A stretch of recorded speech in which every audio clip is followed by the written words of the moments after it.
In today's video, I'm going to teach you how to use Grok 3 for free.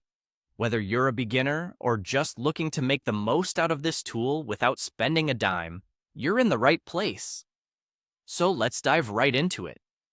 First, we need to start with a browser. Open Google, the search engine we all know and love. Once there, in the search bar, simply type Grok. You should see a list of related results, but the one you need will likely be near the top. Keep an eye out for the official Grok website link. It should be pretty noticeable and easy to click on. Once you've made your way to the Grok website, you're all set for the next part of our journey. It's important to familiarize yourself with this interface because this will be our workspace for the tutorial. Here, the goal is to make a prompt. Now, if you're wondering what type of prompt, don't worry.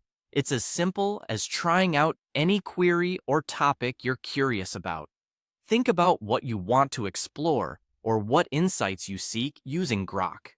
Remember, crafting a clear prompt is key to getting the best results, so feel free to refine it as you go.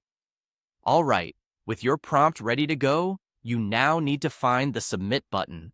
It's usually right there on the main interface, perhaps slightly below the area where you wrote your prompt. Once you've spotted it, give it a hearty click. Submitting your prompt is akin to pulling the lever or starting the engine.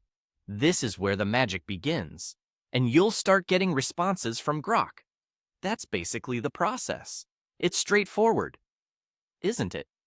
Yet what makes Grok 3 so exciting is the wealth of information and interactive insights you can get just from these simple steps.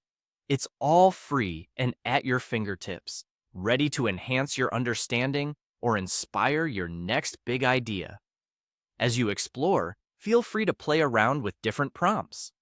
Experimentation is part of the learning process, and with Grok, you have all you need to fuel that curiosity. This tool is designed to be user-friendly, so take your time, have fun with it, and enjoy the learning process. You're encouraged to navigate through different functionalities and see how versatile this tool can be. That wraps up our tutorial on using Grok 3 for free. I hope you found this guide helpful and straightforward. Remember to share your experiences and insights in the comments below. Until next time, happy exploring, and may Grok 3 be your gateway to discovery.